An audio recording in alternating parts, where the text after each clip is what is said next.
Here's what Wall Street does not want you to know about real estate during recessions. The general public is scared to buy a home during a recession because the media is telling everybody the market's about to crash. Meanwhile, the largest firms, such as Blackstone, are preparing to buy billions of dollars worth of real estate because they know that the shortage in inventory is going to overall cause this to be a pullback, not a crash. There is a shortage of demand right now because of buyer fear, but that will turn around, and Blackstone is ready to jump in and take advantage of this pullback. So, what can you do as a member of the general public, as somebody who's looking to build their wealth in real estate? Well, I'm going to go over that with you now and show you the numbers of what's happening here in the Northern Virginia market so that you can make an educated decision, not a decision based on fear. All right, so before I get into the numbers, I just want to kind of give you the pulse of the market and let you know what's been happening in the market. So, over the last couple of weeks, we've seen a significant uptick in buyer activity, both in statistical numbers and with regards to my personal experience with buyers calling in, us going out and doing a lot of showings. We're seeing more and more properties that had been sitting for quite some time that are starting to come off of the market. For example, we saw a property this last week that had been on the market for 200 days. We set up a showing to go in and see it, thinking there might be an opportunity, and sure enough, the property went under contract, and it went under contract at asking price. So we're starting to see this buyer activity pick back up again, especially when you consider the fact that the news came out about the inflation this week, that it was actually lower than expected, and we've already seen interest rates starting to come down a little bit. So this window may be starting to shut a little bit if the inflation continues to improve. This buyer opportunity window may be shorter than we expected. I don't know that for sure, but just wanted to kind of put that out there. From a seller's perspective, there are a lot of sellers that are still overpricing the properties, that are putting them on with the expectation that this is the market of 8 months ago, and those properties are not selling as quickly as the ones that are in great condition and priced appropriately. Now, if you've got a property that you want to put on the market that's not in great condition, and you don't want to invest the money and the time to fix it, then just price it appropriately. The buyers are out there. There are a lot fewer buyers, but the buyers that are there are very serious. So, and there's very little inventory, as we're going to show as we go through these numbers. So for sellers, it's a good opportunity to get a property on the market with very little competition. For the buyer side, the buyer demand is starting to tick up a little bit. So this is the time to, if you can do it, you may want to seriously start looking and seeing if you can get out there before some of these properties that have been sitting for a while are taken off the market. All right, so that's the general pulse of the market, the general activity of the market. But let's get into the numbers and see how the numbers look. Okay. All right, so this is our buyer activity versus inventory. And as always, our orange line is our buyer activity. And you can see over the last 7 days, we had a significant increase. So buyer activity has been following weekly, about a week behind what's happening with inventory. So you can see inventory came down here, buyer activity came down, inventory went up, buyer activity went up a week later. So inventory came down this week by 19%. So I do expect buyer activity next week to come down a little bit because there's no inventory there to buy. But buyer activity last week increased by 45%. So for the first time in several weeks, we have the buyer activity and inventory have actually met. And this is a significant fact because these statistics were pulled on Wednesday, and that was before the the inflation rate news came out and before interest rates started going down. So buyer activity had already started to increase even before we knew what was happening as far as inflation was concerned. So with this gap being closed, we can now go over here and look at buyer's market versus seller's market. And you can see we've been hovering down in a little bit of a buyer's market. And because of this uptick in activity, we actually moved up to a neutral market. So does this mean that we're going to stay in a neutral market and not go back down to the buyer's market? It's really hard to tell at this point. I have a feeling we're probably going to sway down in the buyer's market, and we're going to start doing our are up and down, and will probably stay a little bit closer to this buyer market line, this neutral line of 100%.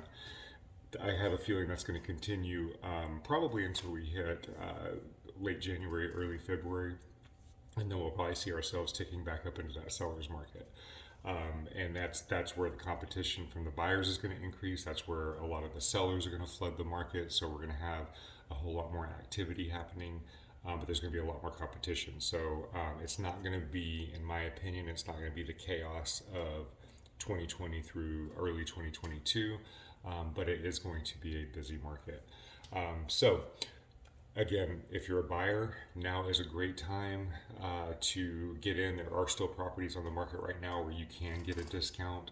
If you're willing to look at properties that have been sitting for a little while, you can still get in there and try to get a discount. Those are becoming fewer and far further between because of the fact that buyers are actually going out there and putting them under contract at asking price. But you may still be able to find a discount in there somewhere. So it's certainly worth looking at. So if you're considering buying a home and you're waiting till spring, let's get on the phone together. Let's look at your options. Let's look at what's going on, and let's see if it might be a better time for you to go ahead and jump in now before we get that competition. Sales side, same thing. Let's talk on that side. You're not going to be able to just throw a property on the market right now at any price and get that price for it. But as long as you price fairly and appropriately for the condition and the location of the property, you can get top market value for that property. But it has to be done very, very strategically. So let's reach out, let's talk, and let's see how we can help you navigate the market right now. Okay, so I'm about to move on to part 2 of this report, and part 2 of this report is where I'm going to go over what actually happened in October of 2022, so we can see the month summaries and totals to get a general idea of what's going on with the market.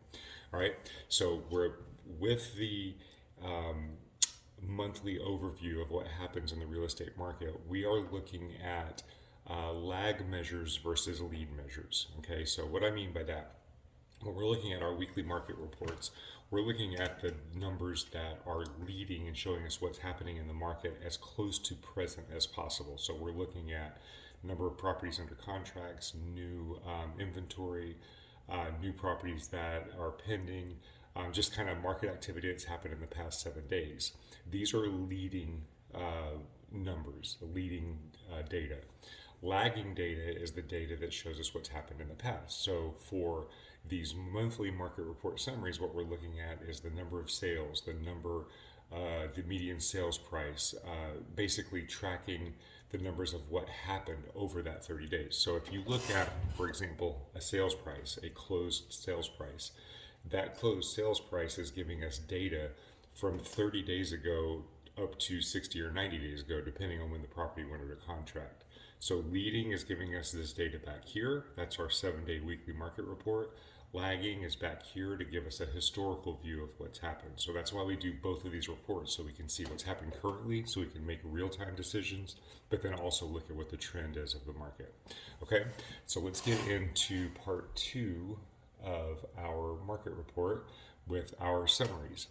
So for October 2022, you can see the number of new listings that we had was 197 listings. So the inventory was significantly lower than October 2021. They had 367 in October 2021. So market activity has definitely come down. These interest rates have just crushed all that buyer activity that was out there. And the sellers are seeing that, so they're holding back. So that's why there's very little competition on the sales side and the buy side. Because if you look at the number of sales, October of 2021, we had 326 sales, whereas October 2022, we only had 112. And I went back historically and I looked through as far back as 2013, and in October we tend to stay in the mid 200s with regards to an average October. So this is a significantly lower amount of activity for October, even pre-pandemic. Okay, so what does this mean? This is where that buyer activity is. You have fewer buyers out there for that competition. Like I said in the previous video, We are starting to see an uptick in that buyer activity, but as of October, it was pretty. There was a nice decrease in activity, giving buyers an opportunity. All right. So what has that done with regards to days on market? Well, when you look at the days on market, you'll see that in October 2022 we went to 37 days on market. Now September we were at 55 days on market, so it started coming back down again. It's not as low as it was here, but it's back into the 30s. October 2021, it was 42 days on market. So it's not a huge difference, but it just shows that properties are still moving fairly quickly, and there's not much of a change as far as time on the market. Months of inventory. So months of inventory, this is our absorption rate, and basically anything 6 months and under is considered a seller's market. Anything 6 months and above is considered a buyer's market. This shows us that if no more inventory came onto the market, how long would it take at the current pace to sell through everything? And right now that number is 5 months. So it is a significant increase from June to August. September we were in at 4 months, which was kind of average over here. And then now we hit 5 months in October. Now, October of 2021 was 4 months. September of 2021 was 5 months. So there's some variation. They're kind of swapped here, but it does show that September and October tend to be a slower time in the market. So this could be a seasonal fluctuation, but we obviously saw, that there's a significant decrease in activity on the previous number with the number of transactions. Now, if inventory had been normal and we had that number of transactions, then this month's of inventory could have been 6-7 months of inventory. Or I'm sorry, yeah, 6-7 months of inventory. So that would have put us into a strong buyer's market. But because inventory is so low, we're still being held down. We're still not hitting that strong buyer's market that everybody seems to be waiting for, which will lead to this huge, crash in prices. That low inventory versus demand is keeping us in a stable market. And these numbers are showing us. So, for example, median sales price. So before I go through this number, I just want to take the time to again define what the median sales price is. So median sales price is the number that is right in the middle of all the sales prices that occurred. So for example, if we had 101 transactions that happened in a given month, the median sales price would be the price point that sat right at number 50 or 51, whatever the middle of that is. But that would be the median sales price. So you would put the sales prices in order from least to greatest, and then the exact number that is in the exact middle as far as the number of transactions. So let's say, for example, we had 13 transactions. Okay, there would be 6 transactions below it, and let's say these 6 transactions below it were ranging from 100,000 to 400,000. Let's say the 7th transaction was 700,000. And let's say that the 6 transactions above that 7th transaction were 1 million to 4 million. Well, if you average this, you would end up with something, in the millions. But that median sales price is that number that falls at number 7. That's your median sales price. So what that does is when you have a collection of data, the median sales price sits in the middle of that. So that kind of gives us an idea. It lets the number not be skewed as much by if there's a large number here or an extremely low number here, and you use an average, that could skew it quite a bit. So the median sales price is that middle number.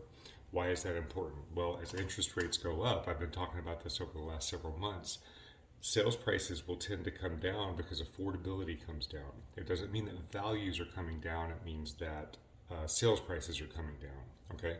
Well, this last month, median sales price actually went up in our area. So median sales price for October 2022 went up to 1.1 million versus 970,000 in September. So does that mean that housing values went up by that amount? Like, were the market values actually going up? No, it doesn't mean that. It means that the sales prices of homes that sold moved up in that direction. If you look over here in October of 2021, they were at 1.025. So the median sales price this month was actually higher than it was a year ago before the interest rates went up. Again, that doesn't mean that market values increased. Just like when median sales price comes down, it doesn't mean that market values decreased. It just means that the houses that sold, that middle number, was higher this month than it was in October of 2022 or 2021. Okay, I hope that makes sense. So this gives us an idea about what consumers are buying, but the number that I really like to look at to help understand if market values are coming down or going up is the sold price to list price ratio. And what this basically says if a house was listed at $1 million and it sold for 900,000, that means it was a 90% sold to list price. If it was listed at $1 million and it sold for $1 million, that was 100%, and so on. Okay, so that tells us our prices coming down, the sales prices being forced down.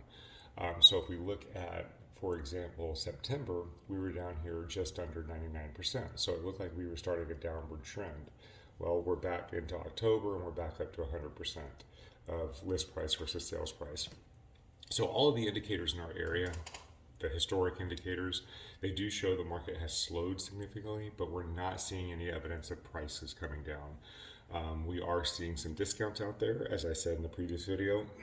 we're seeing some discounts in sales prices, but a lot of these properties that are sitting, they're sitting because they're overpriced. So that's where the opportunity lies, but the actual market values do not seem to be coming down at this point, even with the increase in interest rates. So if we look historically, I've gone over this chart each month as I do these market reports. But if we look at this historically, you'll see that that interest rates, the median home prices continue to increase, and they're just going to increase over time regardless of interest rates and regardless of recessions. The purple highlights are recessions. So the only recession where we had a significant decrease in real estate prices was the 2008 recession, and that was caused by the real estate market. So if you have any questions about this, please feel free to reach out to me. I'm happy to jump on a call and go through the details with you, and we will see you on next week's market report. Have a great day.